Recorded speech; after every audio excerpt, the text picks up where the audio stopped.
Yeah, I'd like to pay my respects to the Gadigal people of the Eora Nation, but also to remember that we are forever walking on sacred land. All of us who live here, we respect the elders past, present and the future, but we must remember underneath the turret cement out there is Mother Earth. Now Mother Earth needs to be cared for, and if we remember every waking moment that we're walking on sacred land, we won't have to go and do environmental studies at the university to go and look after the land. We will know how to look after the land because we will know the sacredness of Mother Earth. And Mother Earth, by the way, today, those of you who may not know, is not racist. If you love our mother, she'll love you back. Yeah, that's my acknowledgement to country. I can't do a lot of them because I'm from the Bidguru people of South West Queensland. Now, I'll start this morning to say this is a fight against racism. And I often quote this, that we're all in this together and we have to unite together. We have a government who's fragmenting us into different pieces, into different sections in the community, so we cannot have unity. We have a government who is vilifying Aboriginal people, who is forcing us off our lands. We've got to fight down the block to have Aboriginal housing. That's being driven by corruption and a corporate body. The removals of land is not a decision made by solely by governments. Yes, they go along with it, but they're being driven by corporate bodies. The whole division of peoples in this country has been driven by corporate bodies. Islamophobia, the government would have it that we are not on a panel together because we will be fighting. That's how the government will have it. The government is having it that I'm going to fight with my sister here because she's from somewhere else and she's on Aboriginal land. No, the invaders came in 1788, right? The government will have us believe that every person who tries to come here in a boat is a terrorist. No, the terrorists came in 1788. And I've said it, I've said at conferences before, there's no person who came to this land in recent years, and particularly Muslim people, that I have any problems with. I have problems with the people who still have the colonial mentality. I have problems with the whole of the federal parliament, not part of the federal parliament, the whole of the federal parliament. The whole of the federal parliament is not doing any of us here today who are representing our own peoples and our own cause. They're not doing any of us any favours. We have a Liberal National Party that, from our perspective, is hell-bent on the genocide of Aboriginal peoples. We have a Labor Party who is sitting aside, twiddling their thumbs while it's happening, saying nothing, deafening with their silence. The New South Wales Greens have been in conversation with us, but the federal Greens are totally hopeless. The federal Greens are jumping up and down about this moronic, and I will say it, moronic, constitutional recognition. Constitutional recognition is one of the biggest cons that's been brought on upon this society for many, many years. It's part of a joint plan. You have to look at the holistic picture. The holistic picture started even during Bob Hawke's era when he completely annihilated the National Land Rights Act.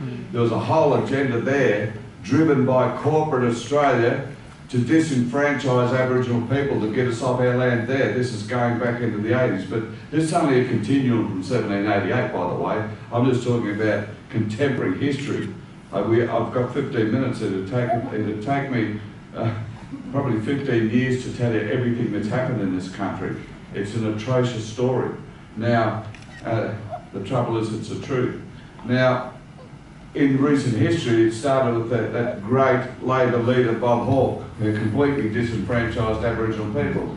Then we had Paul Keating, who does a famous speech down at Redfern Park, again to distract people from the fact that while he was making that historic speech, which everybody loves, including Aboriginal people, he had the top 3 QCs in Australia meeting in Canberra to make sure a Mabo-like decision does not happen on mainstream Australia.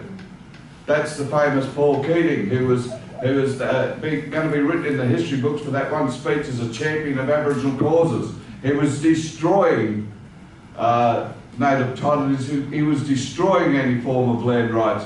He also destroyed workers' rights in the same tenureship we had as Prime Minister.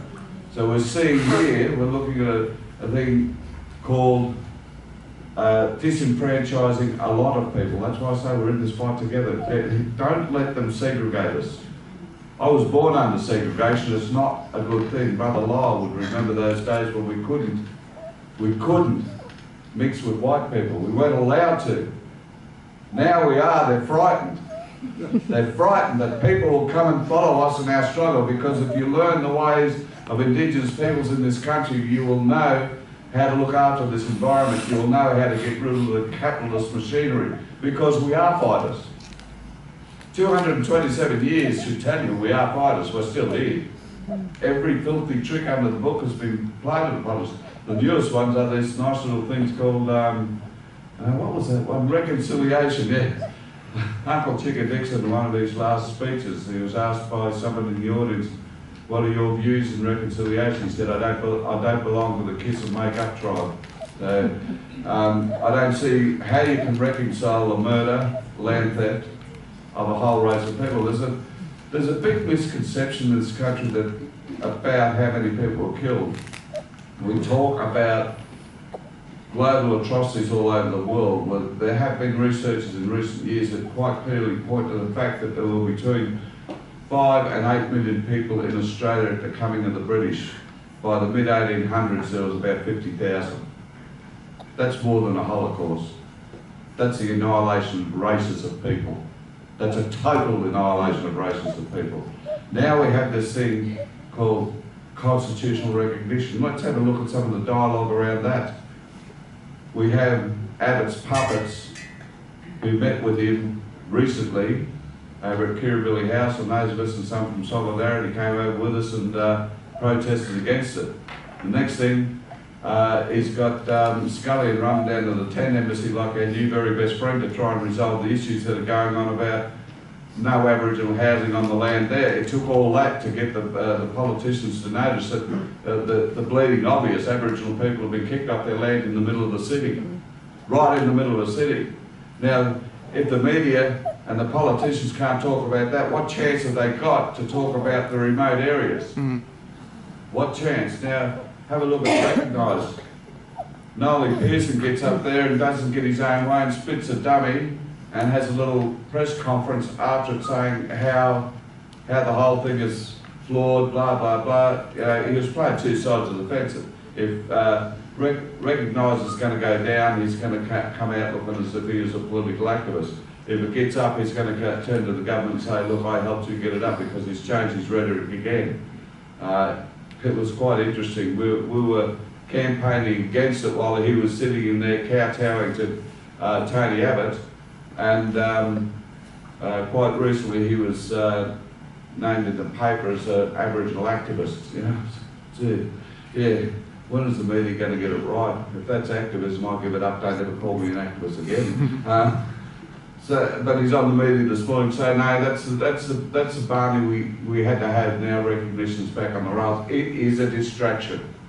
It is a major, major distraction to the removals of innocent people from their lands, to the intervention and the growing protests to intervention, and the non-Aboriginal people who are starting to become aware that something's going on in this country. It's taken a fair while, but people are getting aware that there's, that this is a genocidal government we have in this country. That's their agenda is to wipe us out. People, non-Aboriginal people are becoming aware of that. A good way to distract them is give them something that looks beautiful. Constitutional recognition. I'll tell you what, once we're in that constitution, we lose our sovereign rights, we lose our rights to land rights, we lose our rights as our own sovereign people, we lose all rights. We are assimilated in a constitution that has nothing to do with us. Now look at the facts. We were here since the beginning of time. Why do we need to be in a constitution that was a racist document in the first place, drafted up by people who were killing us? Yeah. Why would you, who in their right mind would want to be in that? And look at the facts. Since the intervention, the suicide rates in this country have risen by 500%. Since Rudd apologised, the stealing the children have risen by 400%. Now, doesn't any normal thinking person think this would be a debate to have before you have about recognition? Sorry, I get a bit excited about this, about constitutional recognition. And why then, you must ask yourself, would corporate Australia be backing constitutional recognition? Why corporate Australia? Why Telstra right behind it? I'll name a few more in a minute. The Lend-Lease is another one. Why are they behind it? One answer, the less rights we get, the more land they get. Yeah. It's simple. It's not, you really don't have to study sociology or anything to work this one out. The major companies, and I'll tell you another major sponsor in a minute that people may not be aware, are Transfield. The people who are brutalising people at Nauru are one of the major sponsors of recognition. Shame. Blood money.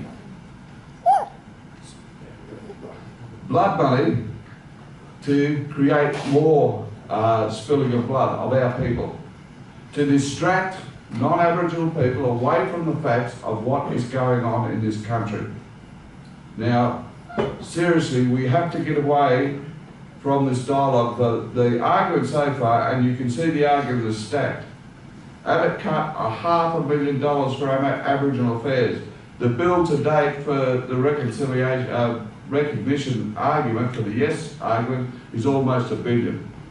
Cut half a billion from Aboriginal affairs, shut down communities, shut down suicide prevention centres when the suicide rate is soaring, and the people who work in those suicide centres said after children as young as 8 were committing suicide. Tell me that is justice. Tell me we're living in a country that's giving everybody a fair go, and I'll laugh in your face. This is not, you know, if this was a comedy, it would be a horrible one.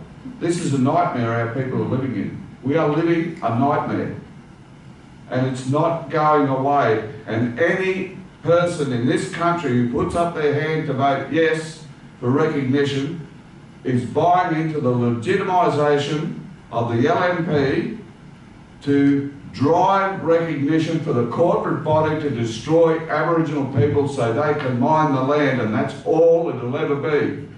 Now, I'm going to read a poem I wrote about those people who I see, I call them professional Aborigines. Brother Lyle up there knows who I'm talking about. The 9-to-5ers who go in and get on the white man's payroll to support the white man's destruction of our people and get paid hefty sitting fees for sitting in with the government. And we've asked the government for funding to run a campaign to make the public aware of the issues for the no vote. The answer is no, we're not allowed to do that. They can spend, it'll turn out to be billions to tell you people to vote yes. We had to have a debate recently, we had to do it voluntarily. All of us had to do it. Paddy was there, he had to be a volunteer chair. He had to come in away from his family to volunteer. If he was with the yes people, he would have been paid a fee to go along there to debate us. So here's my poem, I'll finish up with that. Because I'm pretty cranky with some of our own mob, and it's also, one of my poems is about anti-colonialism. I'm just balancing out, I'm anti some of our own mob too. I call it the traitors. Lay down at night with your hearts of stone. You born of Mother Earth from a culture as old as time have chosen the path of the newcomers, the boat people of 1788. How proud you stand amongst your colonial friends in their lodges, while sisters and brothers young and old die from disease that is the government. Despite this, you walk with the devil, mimic his style and language. You have lost your place with us, the proud Aboriginal peoples of this ancient land. You, the traitor, have been rolled in the white man's flour and baked into his perfection. Oh, how he wants you, a slave to him, an enemy to the mother who bore you. Thank you. And also, I'll just finish with saying what I started with. We have a fight in this country, but we have to fight that battle together. We cannot fight it separately. We cannot let our Muslim brothers and sisters fight on their own. We cannot let our people fight on their own. We cannot let asylum seekers fight on their own, because that's what the government wants us. They want us in little compartments. When we get all together, The only way you're going to resolve this issue, and I'll tell you quite clearly, it's not through political action via the mechanisms that exist. You've got to defeat that mechanism. That comes through people power. And the only way you get people power is to recognise the fact that you have the same enemy, and it's called a politician of any persuasion. Thank you.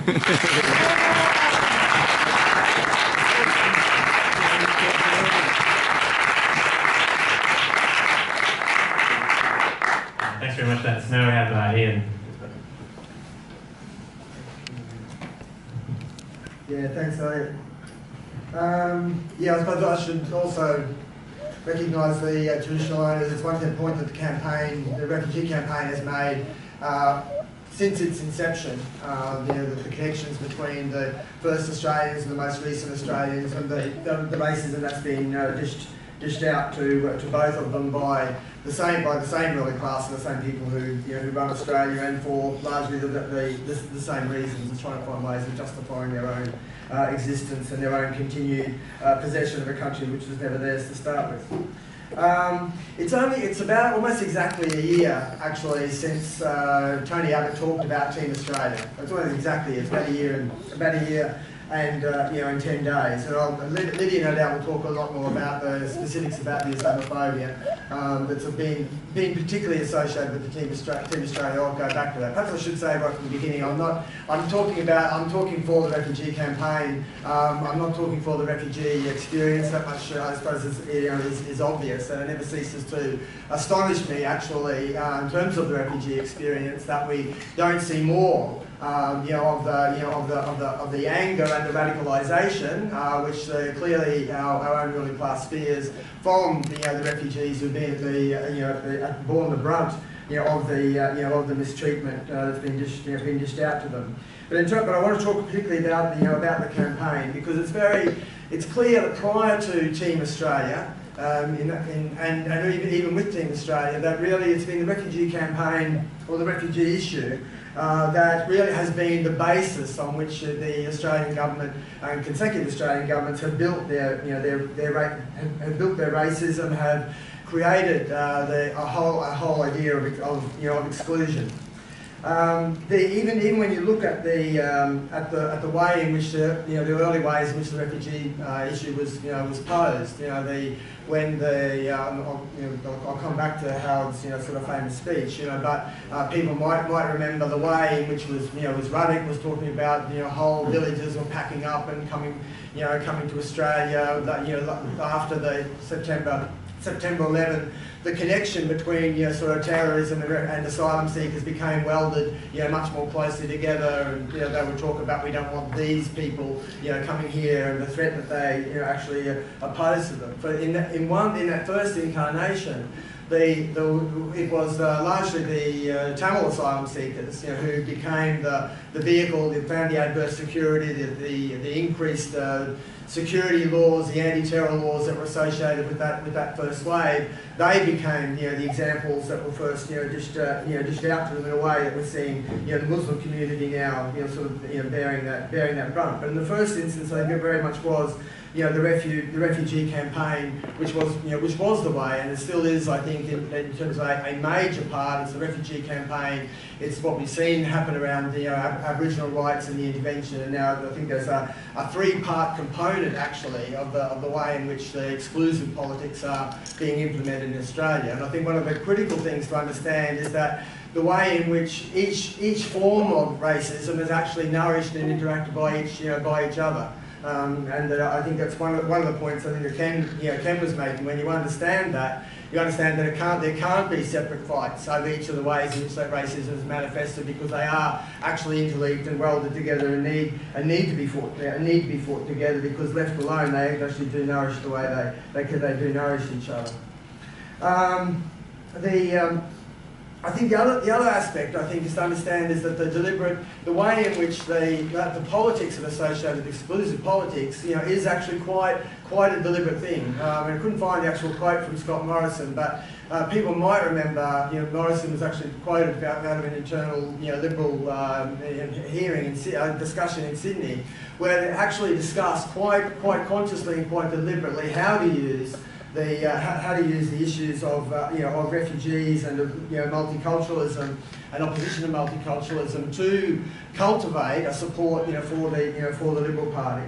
So in that respect, we're looking at at a very deliberate discussion that happens inside those ruling circles about how they're going to utilise racism and utilise those politics of division. We see it at a much larger level as you watch the way in which the government policies unfold. And I think it's I use the multiculturalism for example. I mean, at first what we saw was multiculturalism actually quite explicitly taken out of ministerial positions. Dimmy used to be Department of Immigration and Multicultural Affairs. Multiculturalism came out. It became the Department of Immigration and Citizenship when, as the government tried to shift from any idea of multiculturalism as something which is acceptable. I think that's also another feature when you look at how the politics actually have unravelled over the last 15 odd years, the way in which multiculturalism has gone from something which was about including people in some kind of way, multiculturalism of inclusion, to a way in which the actual explicit opposition to multiculturalism becomes a way of actually excluding whole sectors of society. So you go from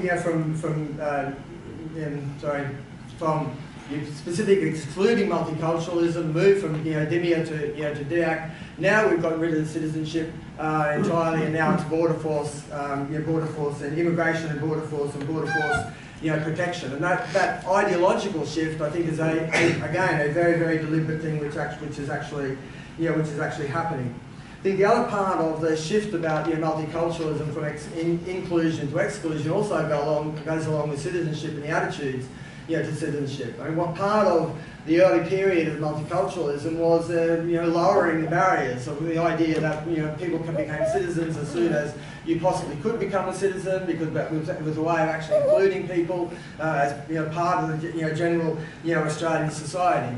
What we see now is that again it's progressively shifted, but now citizenship is the bar for citizenship has got higher and higher and higher, and it's become a way of actually excluding people. The provisions that made to jump over that bar has got very, very high indeed, and it's actually a way that the dangling carrot with citizenship actually now is a way in which increasing levels of maintaining insecurity are actually there. People are worried about whether they get their citizenship, whether their citizenship can be cancelled, other kinds of ways. One example of that, which was a complete sort of surprise to me, was there is now with the refugees a whole lot of people who are now eligible, having done their 4 years as permanent residents, they now become eligible for citizenship. But instead, you would think that 4 years, is long enough. Having done the 4 years, you'd then be, accepted. But actually, very large numbers of people. I haven't got the figures for how many, but very large numbers of people are actually being excluded from the citizenship, being able to make the citizenship, application. Sort of finding all kinds of ways of, prolonging. We'll just go into the citizenship ceremony and wait 3 weeks, wait a month, wait 6 months, wait 9 months, wondering why the thing hasn't come through, only to be notified that there is some issues. Sometimes all issues of identification, issues of information that's been given. But this is one that came across in the last week or so. A bit hard to read this actually, but anyway. This is someone who's done 4 years, he's been recognised as a refugee. It says, subsection 26.3 of the Australian Citizenship Act provides that the Minister or the Minister's delegate may determine in writing that you cannot make a pledge of commitment until the end of a specified period if the Minister is satisfied that consideration has been given to the cancellation of your visa under the Migration Act. Now, Hussein has never even been notified that there's any kind of consideration being given for his for cancellation. What he was told is you can't become a citizen. The Minister has the ability, because you are being considered, and if after that consideration we do move to actually cancel your visa, you will be notified of that. But on the basis of that, it is under consideration. He's been told that he will have to wait at least another year before the Minister is willing to actually consider his application for citizenship.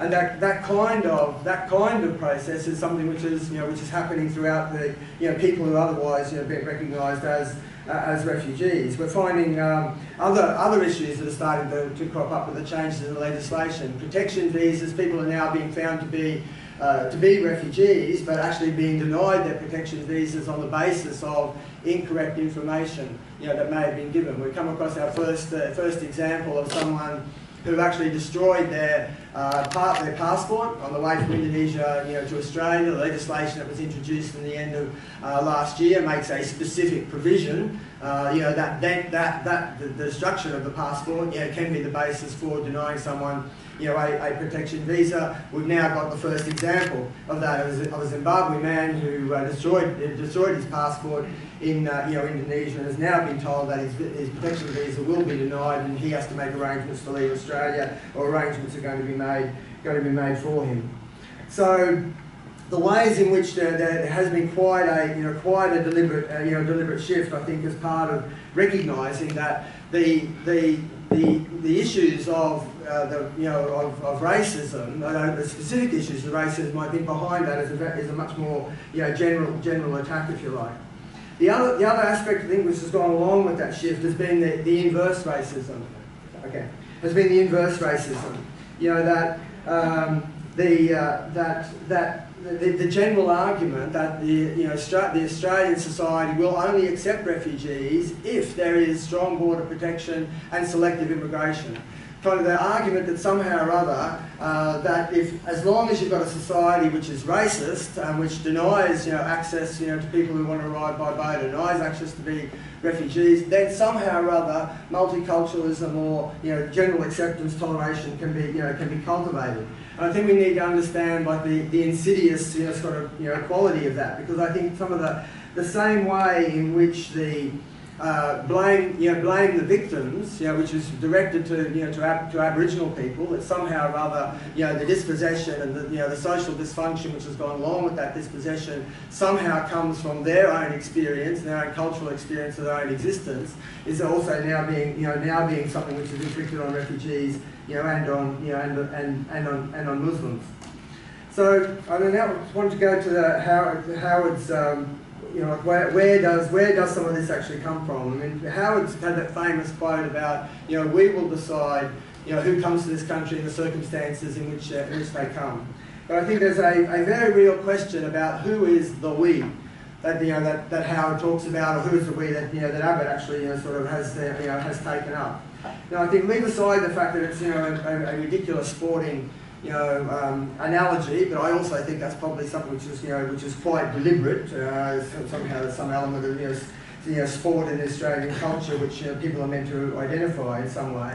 But I think the we, when you actually investigate that, it's very clear who the we is. And the we is that the 1% that was identified by the Occupy movement. The we is a very small proportion of Gina Reinhardt, of Jamie Packer, of Twiggy Forrest, the people who think the ruling class in Australia, the people who they are the ones who are going to decide. Howard wants to create a picture of, and Abbott wants to create a picture that the we is somehow Australian, society. And I think in that respect we need to recognise that Team Australia is actually the new nationalism, in the way that they've tried to dress up an identification with an Australian nationalism for ordinary people to identify with an Australian nationalism, which means in effect identifying, with that particular group of people. Abbott says that people are welcome to come here if they accept the core values of Australia. But what are those? What are the core values in Australia? The core values of boat turnbacks, the core values of continued dispossession of Aboriginal people, the core values of imperialist adventures in Iraq and now Syria, the identification with the dispossession of the Palestinian people in the Middle East. Abbott says they're welcome as long as you don't bring your problems to Australia. But actually, in many cases, those problems are problems that are actually been created by Australian imperialism and Australia's willingness to collaborate with American imperialism. The kinds of problems that people bring here are the problems that are actually created by imperialism and by by Australian capitalism, which is why they are something which we all need we all need to take up. there is, and it's something that's been a little bit of a feature of the discussion over the weekend about the growing social and political instability in Australia and around the world, and the fact that we don't have increasingly people look to the existing institutions and don't find any particular answers in those institutions, and we've seen that manifest itself in political crises like we discussed around around Greece, or issues of political representation that we've discussed in Australia. That kind of instability and insecurity is something which can be very easily pulled to the right. And I think we've got a very, I think, explicit example in the Abbott government of attempting to use, not just of creating that instability in the first place, of removing the social security and the issues about jobs and stuff from people, but then trying to look at another section of people to actually blame for that insecurity. And I think we need to recognise that Cronulla in 2005, I was going to say, which I should say, that in that situation, it's very, very clear, that pull to the right actually creates the ground, it creates the fertile soil for far right groups to grow, for right wing ideas, more right wing ideas, as we've seen in the case of claim, actually start to gain ground. It's why we need to take it very, very seriously. But in 2005, probably the worst kind of racist right that we've seen in recent years came from the institutions, not of the far right in that space, but of the Alan Jones and the Howard government. That's what created 2005. It is what makes what Tony Abbott is doing particularly dangerous, and that's why I think we do need to respond to those examples of reclaim, but also recognise that we need to respond most strongly to the racism which is being encouraged by and inflamed by Abbott. And I think I go back to the point that that Ken make. I mean, one of the important things about the refugee campaign, right from its inception, is the argument that we are all in the same boat. That the 99%.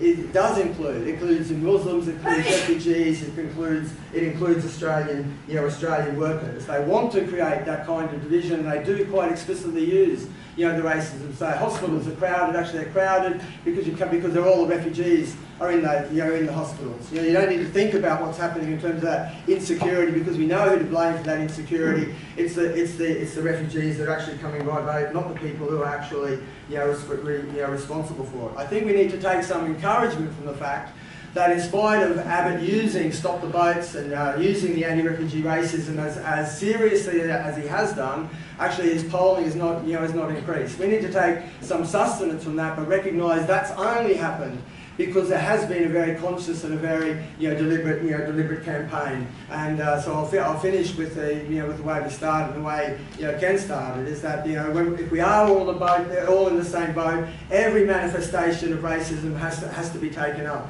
Whether we're talking about the fight, not just about racism, I think, because if we understand more generally how they're trying to use that racism, it is a way of actually dividing us one against another, of trying to find scapegoats for the problems and the issues that they've created themselves. So whether we're at Hutchinson's, whether we're fighting at the block, whether we're fighting the anti-terror laws, whether we're fighting to welcome the boats, we have a common campaign and a common struggle, and we need to make sure that we in each one of those things make those links between each of the others, because it is united we're much stronger.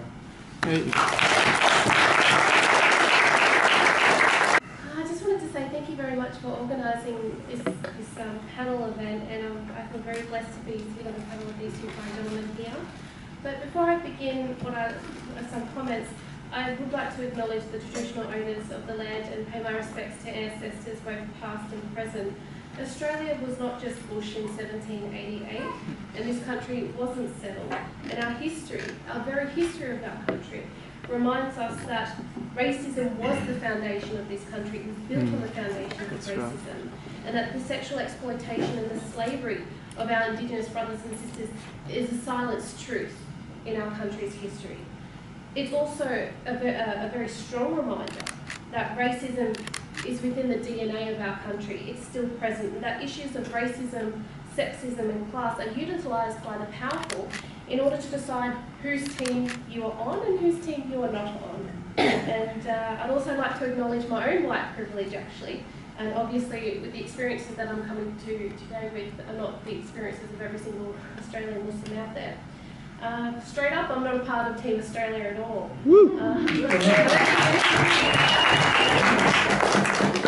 I'm not a part of a team that carries out mass surveillance on every single Australian citizen, or that criminalises whistleblowing or passes laws that restrict press freedoms.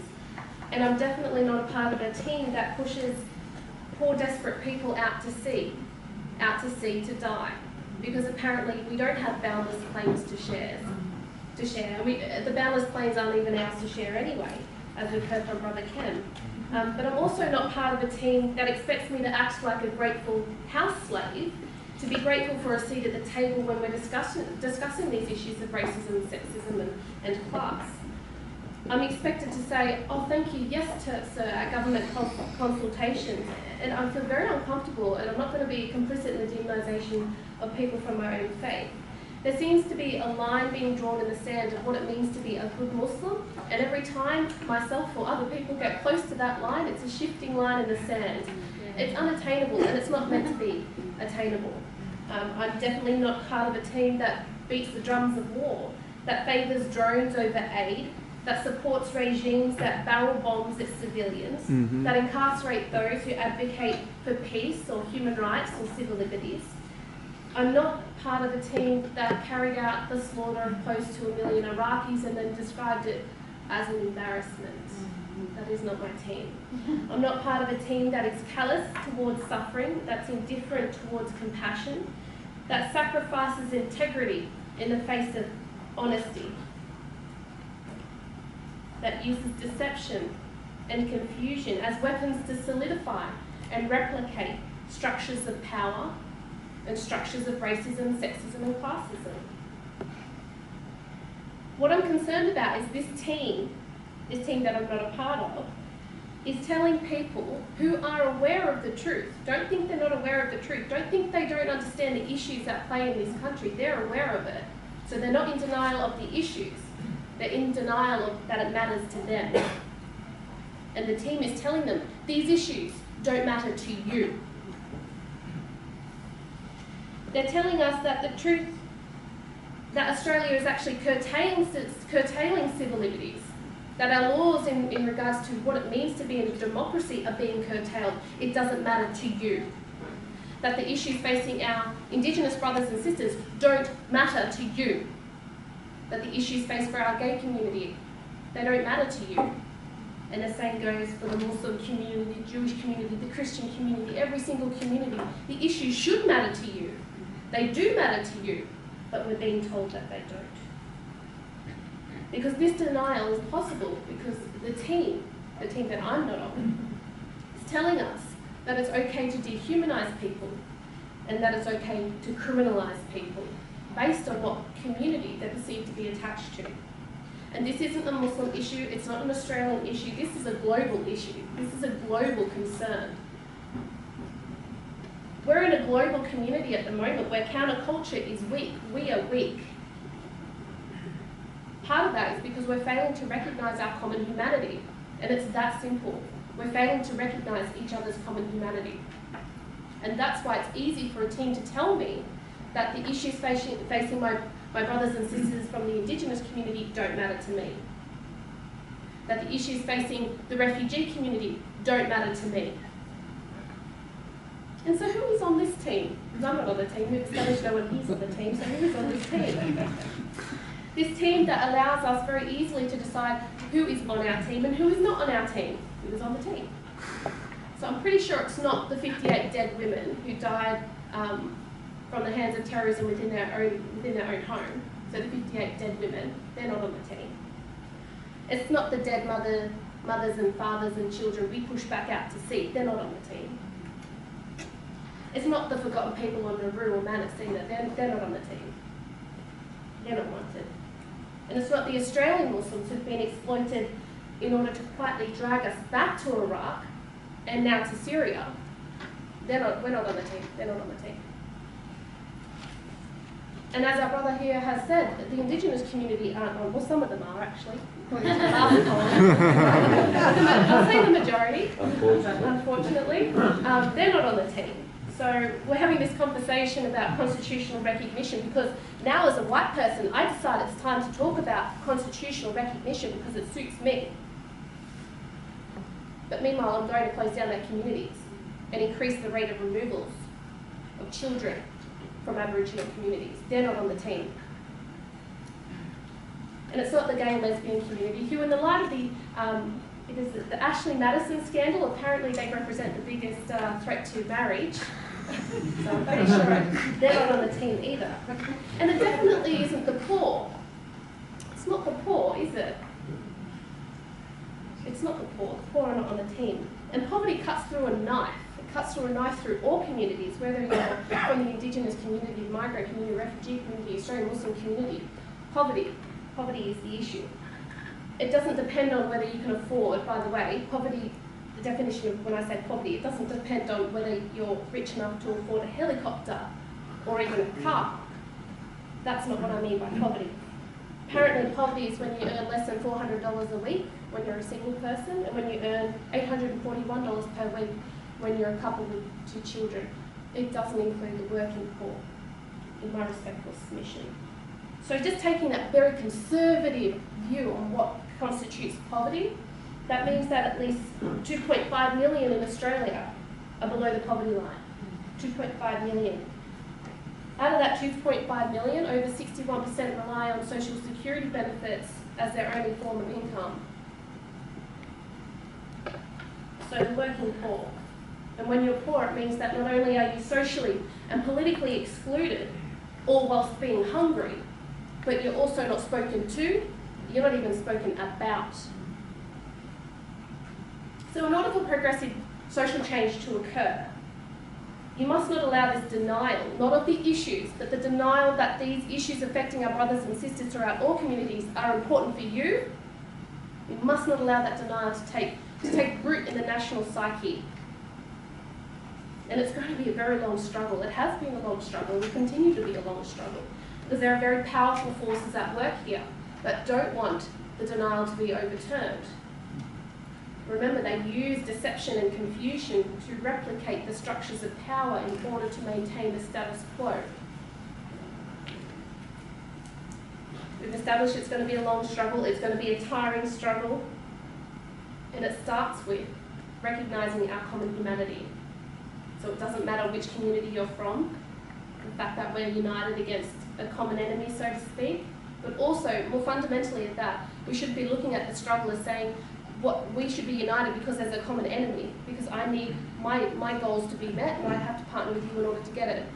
Common humanity is recognising that your struggle and your goals are important to me because I'm a member of humanity. You're my humanity. You're my brother and you're my sister in humanity. So that's why we need to come together. I think it's more of a shift in our philosophical understandings of things as well. And that's to go on. We need to be united regardless of our ideological pedigree, of our religious upbringing. None of that. Let's go back to the essence of what makes us human. And just for the record, before I finish, nice, short and sweet. The gentleman here touched on a lot of very important issues, so I'm not going to say that I'm agreeing with them is an understatement, but I don't want to waste any time taken away from the panel and answering any questions. But I would like to say for this, Muslims are not a new addition to this country. We've been here for quite a long time. We came here long before the British, and we didn't invade the country, and we certainly didn't establish a caliphate back then. So just keep that in mind if Abbott's ever talking about the dangers of the death cult in Australia. So.